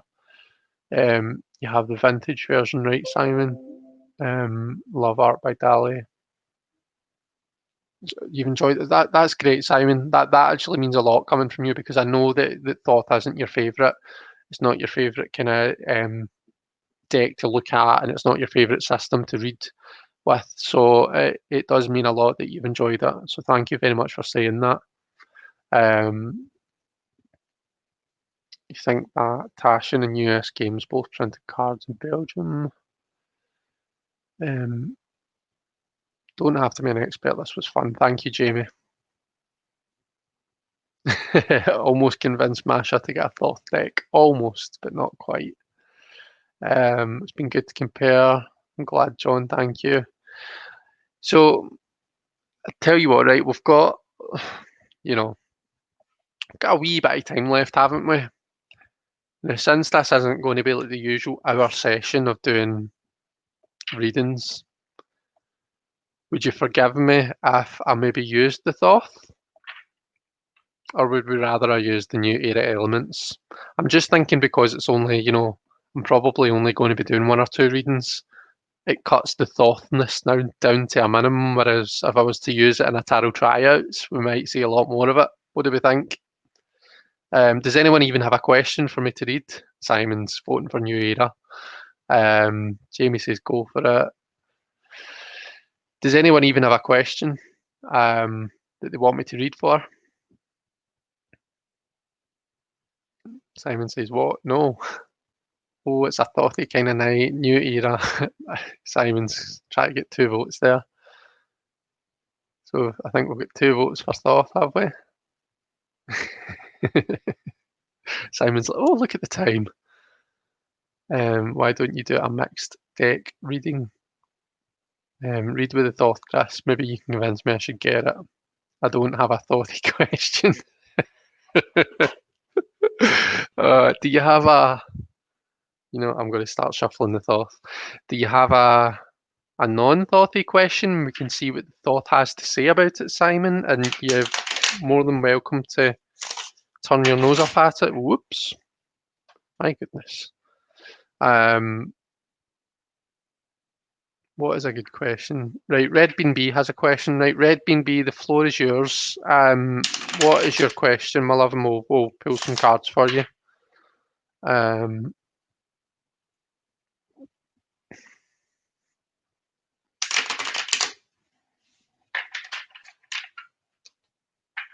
Sorry about the noise, guys.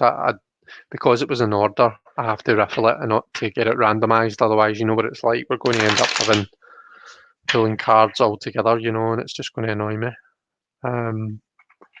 Not normally one for riffling when I'm live because I know that it's dead loud, but it's the only way it's the quickest way to get them properly shuffled.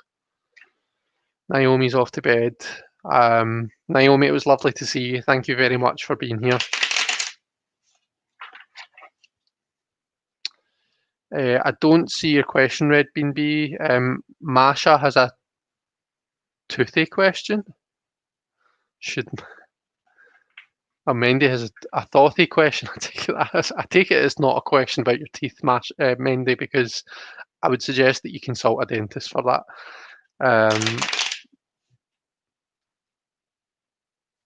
Oh, Mendy, I have a real question. My husband's in the hospital as of tonight. How's it going to work out? Let's have a wee look.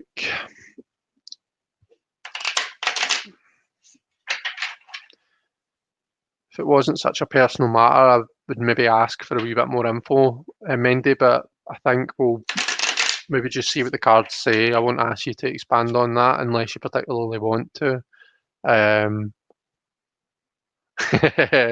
Justin. That was funny, what one of our trolls said. Oh, Red Bean B. Sorry, I didn't see Red Bean B's question. What does my next month look like? Right, okay, let's have a look at that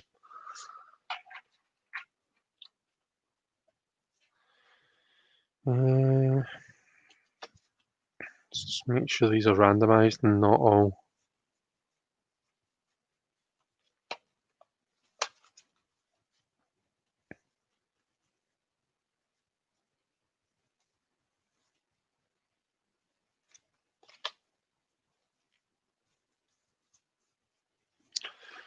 Right.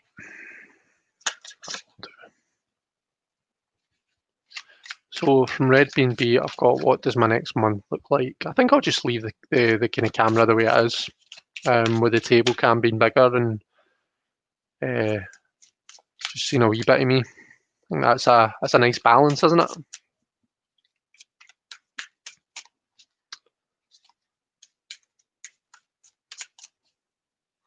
So when I do kind of general type readings like this, Red Bean B, you probably maybe have seen some on my channel where I do the strengths, weaknesses and opportunities type spread. So that's what I'll do for you. So what I'm going to look at is strengths that you'll have for the next month. Take it we're looking at the month of November. Weaknesses, so maybe some things you want to kind of focus on, you want to look at, and opportunities.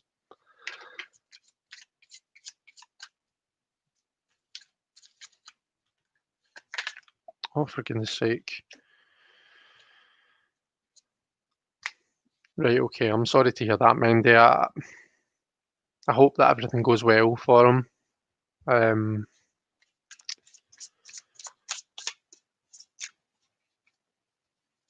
My other half has Crohn's disease, so he does. So we're kind of accustomed to, that whole area of issues. So fingers crossed everything goes okay. Right, red bean B. So strengths. Oh, we've got the Empress. So I find myself wanting to ask if you're a parent, red bean B. Weaknesses, we'll get the Knight of Swords. Now, bearing in mind this is kind of the kind of RWS King equivalent. It's not the same as the Knight of Swords in the RWS. And then for opportunities, we've got the Queen of Cups coming up. So interesting, we've got 2 courts and we've got a major. So, oh, it's your birthday next month, right? Okay, birthday month. So we've got the Empress coming up as strengths. The Empress is a strength, Mother Nature. She's a nurturing kind of personality. She's, the reason I ask if if you're a parent is because for me the Empress is the eternal mother, the divine mother. She's she's all about kind of encouraging and promoting that growth, that development in her kids, or her, whatever it might be, whatever your kind of your baby. This way we can say that that's my baby. Whatever your baby is, kind of nurturing that and growing that is going to be your strength.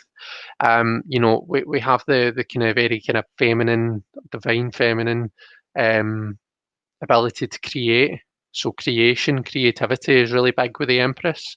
But again, there's that link to between 3 and 13. That link to the death card. So we've almost got the point of creation and the point of endings. And although the Empress is by no means the death card, she does know when to cut the bad bits off her plant to let it grow in the best way possible. She knows when to kind of punish our kids, if that's a phrase that we like to use. She knows how to kind of discourage negative behaviours and whatnot. So she appreciates the whole cycle. And for me, I see that as being a real strength for you, and in particular this month. Oh, you've got 4 children, right? Okay, well, you don't need me to tell you that you're the Empress. The Knight of Swords as a something you might want to work on, a weakness, something you might want to look at. So the Knight of Swords and the association here is fire. The knights are associated with fire, swords are with air. Okay. So I suppose in a way quite similar to the Knight of Swords from the RWS. It's this idea of it's working with the intellect and working with the evidence. Look at the facts and act on the facts. So we've got the Queen of Cups here and we've got the Empress here. So Red Bean B, would I be kind of stepping out of line if I was to say you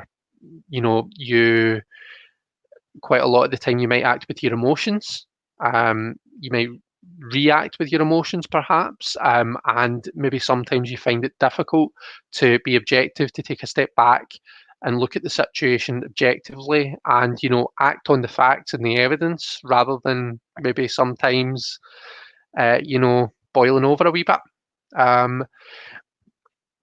The knight being associated with fire is important in Thoth because my understanding is that we see that fire is it's the spark of creation. The knights, in this case, the head of the court, they are the key to the entire court.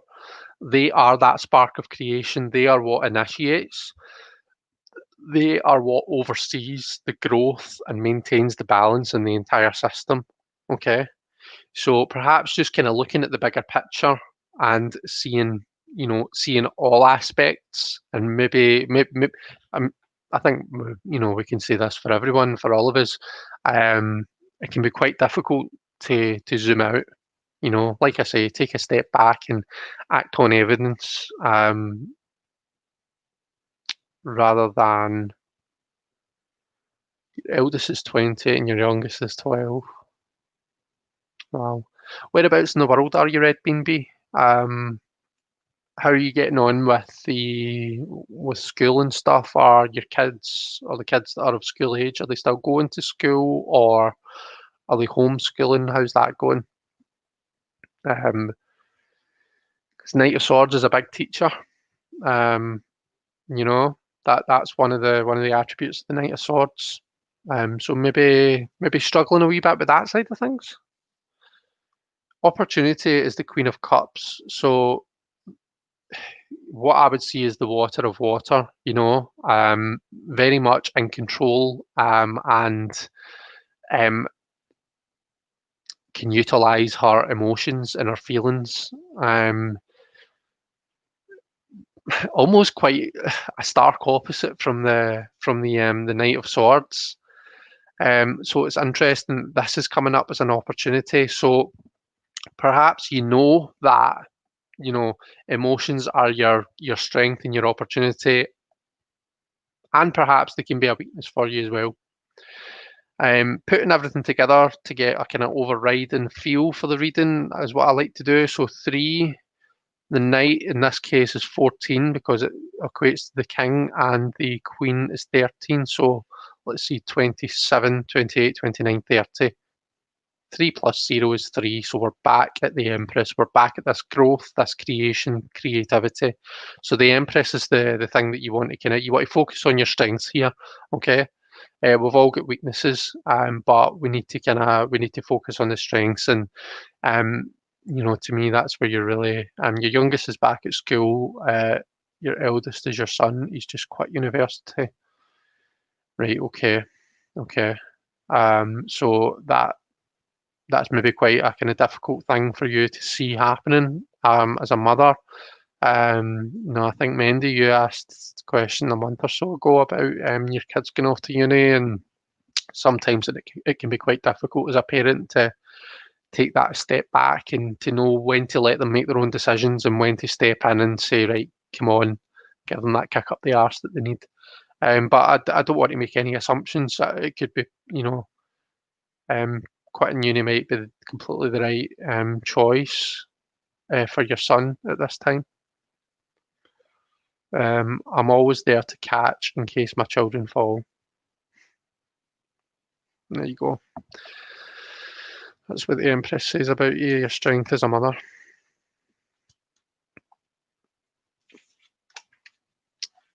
So hopefully that resonated with you. Hopefully that made sense. If you want to give some feedback, whether it's positive or negative, please do stick it in the chat, Red Bean B. He's confident, but I fear he makes mistakes. Yeah. Sometimes it's about finding that balance between, you know, sometimes your kids do need to kick up the arse and they do need to be protected from their own, you know, mistakes. And sometimes it's important to kind of let them learn from their mistakes, let them make mistakes and learn from them. So yeah, it's a difficult one.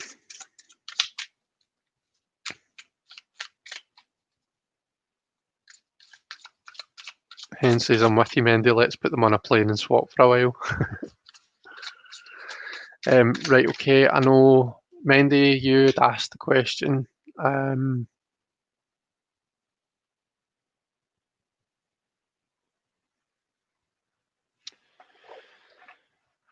So my husband's in the hospital as of tonight.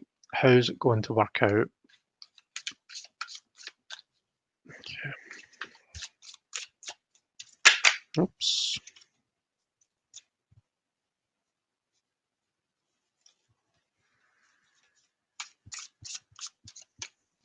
So the Hierophant just kind of flipped out at me there. I'm shuffling it back in, but I just thought I would mention that, Mendy, the Hierophant. So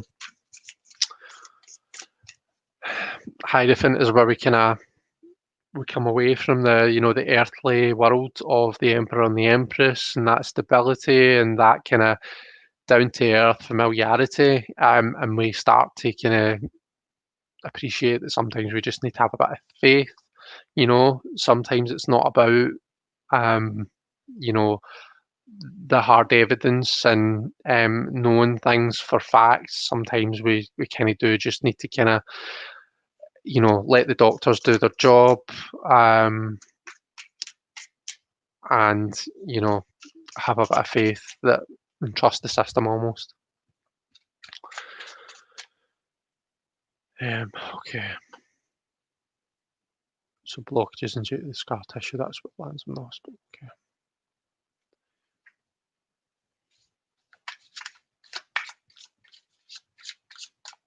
Okay, so let's have a look. So situation, we've got the Queen of Discs. So feeling quite protective of him, obviously, at a time like this. I think that's to be expected. You know, you almost see it as your job is to kind of take all of the other worries off of him so as that he can just deal with being better. I've just realised we've got 3 discs cards, we've got 3 earth cards here, which is really interesting. The earth suit, among other things, is about health. So it could be quite a positive thing that we've got 3 health cards here. So for the situation, we've got the Queen. For the advice, we've got the 3 of discs. It's going to be a collaboration. It's going to be about work and working together with your husband, with your kids. You're not a one-woman army in this, Mendy. You're going to have to pull on that resource, and something Jelly posted today on her group, is it Life Without Walls or something? Sometimes the hardest thing to do is to ask for help, but just recognise when you do need that help, and when he would benefit from that help, and be open to asking for that help, to accepting that help, and to working with, whether it's your husband's needing to accept the help and work with you and the kids and whoever else, your close family, or whether you being this kind of strong, Queen of Earth kind of type energy, you maybe feel as though you're kind of overseeing the kingdom yourself for a bit. You need to kind of take his kind of almost take everything that he would normally deal with and take it all on your own shoulders. But I think the advice here is don't do that. Don't see it in that way. Kind of be willing to kind of ask and accept that help. For the outcome, we've got change. We've got the 2 of Pentacles, which is change.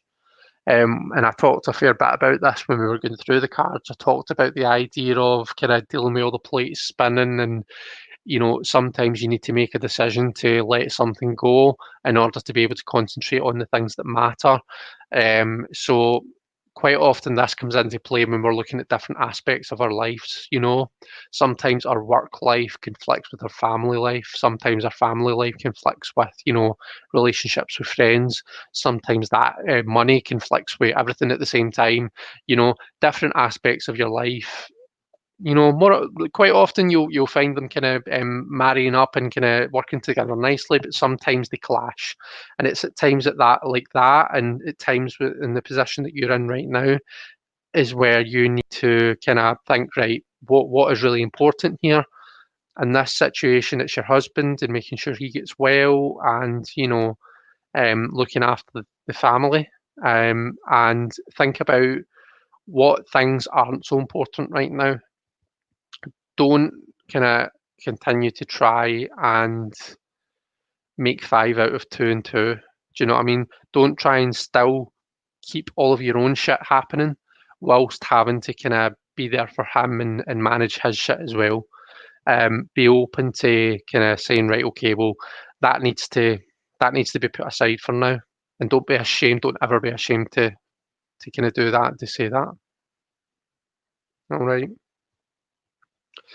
And let's do the addition for you as well. So we've got the Queen was 13, plus 3 is 16, plus 2 is 18. So moon energy, definitely a moon phase that you'll be going through. You know, it's that idea of you feel as though you're in the twilight zone. You feel as though you're drowning. You don't know what way is kind of up. The key when you're in that is to it's when you can learn to accept the situation that you're in for what it is and don't try and kind of warp it into normality or what you would normally perceive as normality. As soon as you kind of appreciate that, as soon as you stop struggling under the water, that's when the kind of buoyancy lifts you up and takes you to the surface. Okay.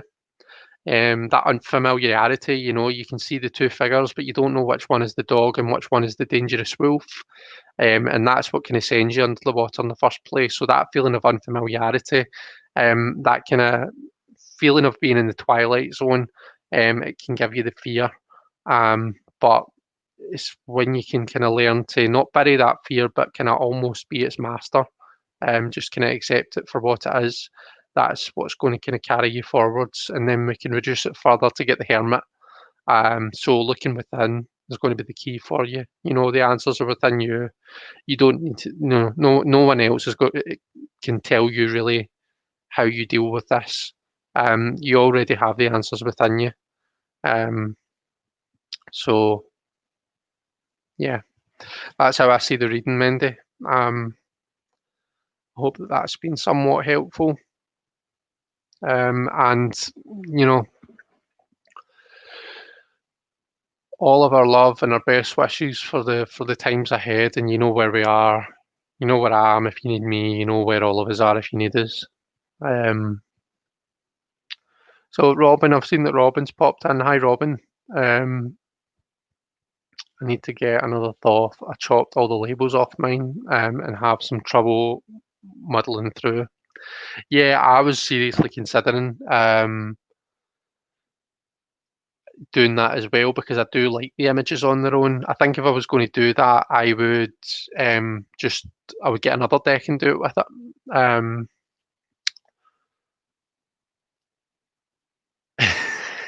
You know, you have to buy a damn Thoth. You're so welcome, and I'm glad that it was in some way, at least just an enjoyable reading, if not maybe in some way helpful. So yeah, I don't think. Shout at me right now if there was any more questions that I had to answer that I had to read for. But I think it was just you guys. I think it was just Red Bean B and Mendy.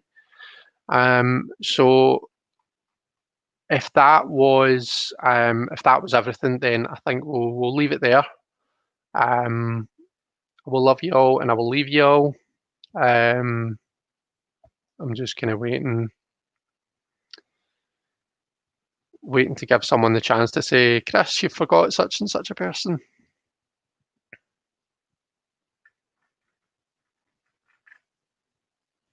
I think everyone's just saying bye. Thanks for all your lovely compliments on the reading. I'm glad that it was, that it resonated and you feel it was accurate. Do keep me updated. I'll keep your husband in my thoughts. And fingers crossed for a speedy recovery.